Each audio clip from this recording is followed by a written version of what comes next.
Now, an historic estate in Gloucestershire has been transformed into a sculpture gallery celebrating nature and art. Sculptor Ed Elliott says he has deep respect for trees, and his latest project at Tortworth Court is also helping to preserve a 400-year-old cedar that's reached the end of its lifespan. Yolani Seaman reports.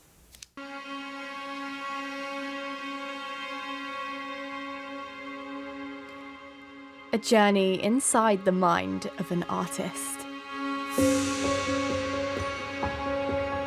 Spread out at an historic estate in Wootton-under-Edge.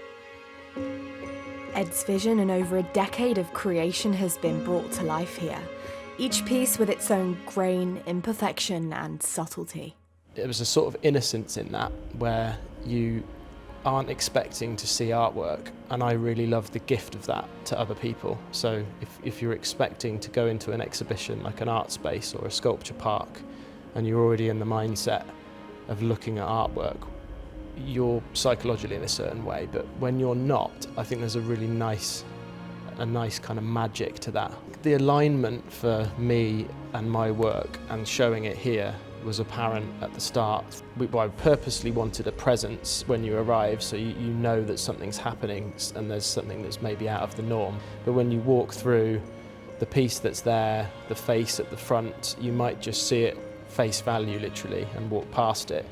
And the piece is called Retreat, so it has a small bronze cabin on the inside and some bronze trees and some stone like pathways and a sort of a scene within, which is kind of what the work is trying to say, like a safe place that is within all of us, that it's important to tap into that and lean into that at times of trouble almost.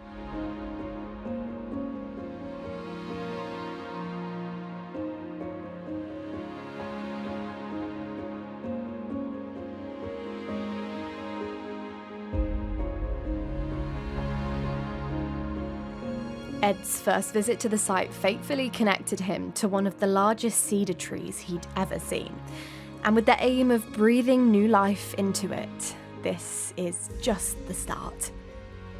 We've got an arboretum, we've got so many trees, some species are very rare and unique. We're working with a lot of arboretum around the country and so on as well. So for us was to trying to make that tree live again, and that's what Ed has done for us, which is fantastic.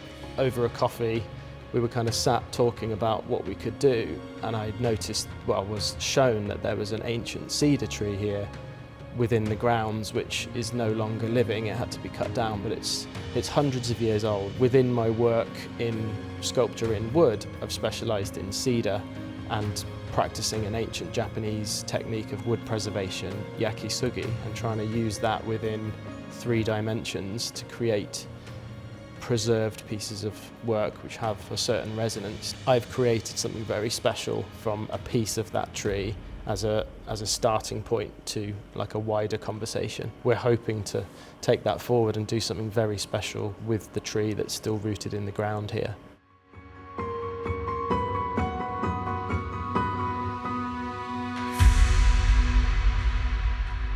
Wow, this is special. I mean, that really is special. I can't imagine what they're going to do next. I think that sound at the end was my head going pfft. I know. How do they even do that? We're just like mesmerised. We're mere mortals, Ellie. We are. Right.